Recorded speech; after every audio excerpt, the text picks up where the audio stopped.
Alright, it's time for a garden update. Let's show you what she looks like now. Today is July the 7th, I believe.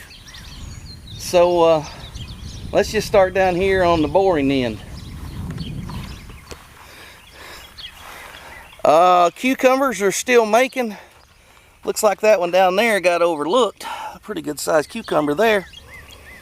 Anyways, had a couple of zucchinis here. Vine borers got them, so they're gone. So we go down through here and look at the peppers.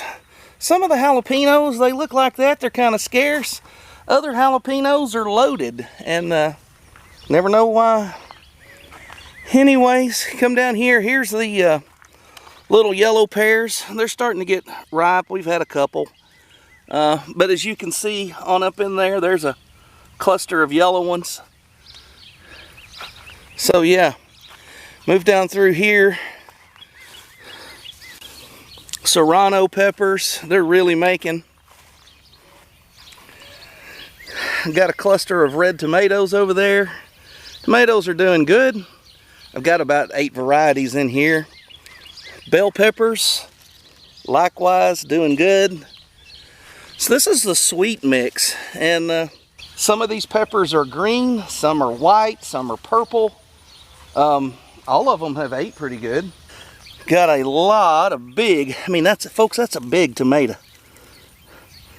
And it ain't ripe yet. The cayennes are starting to get ripe. I don't know if you can see down in there. See the red? I think there's about 8 of those. Really been enjoying these yellow brandywines.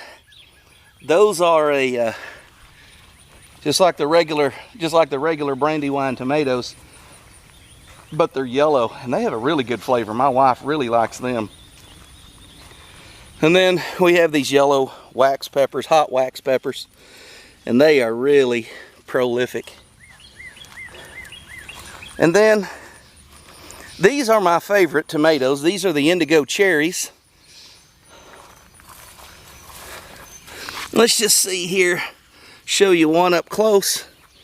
So they turn red and they get this little purpley blue top. These are so good.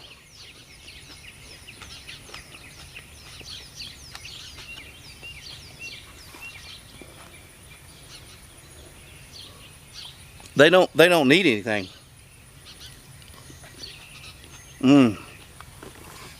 Across the garden we've got a row of jambalaya okra. It looks like it's just starting to bloom. And then we have 2 rows of Lanthrop bush beans. These are green beans.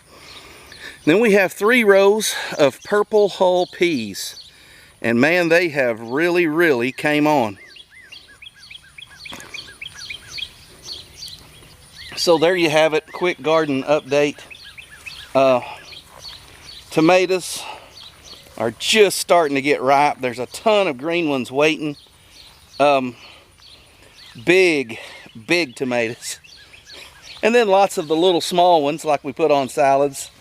The cherry tomatoes. Anyways, thank you guys for coming along in the garden. I'll do another video maybe later in the week and show you the raised beds. But just wanted to show you the in-ground garden. And that gives me an excuse to eat a couple tomatoes on camera. Those of you that don't have them yet, well, eat your heart out.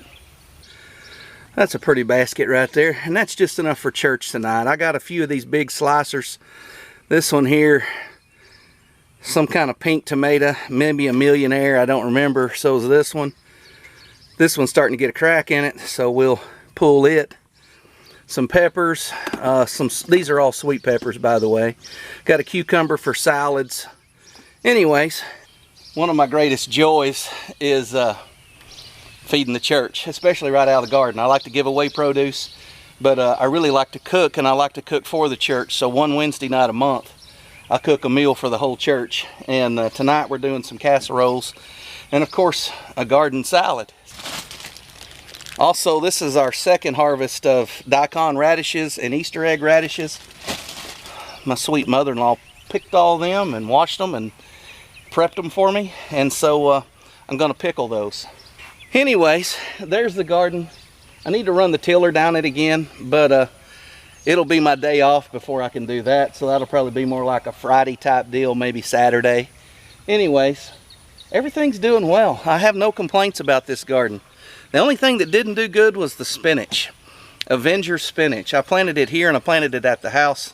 I never could get a stand, and maybe just because I planted it too late and the bug pressure's too heavy, but that's really the only negative out of the garden. Everything else is busting at the seams.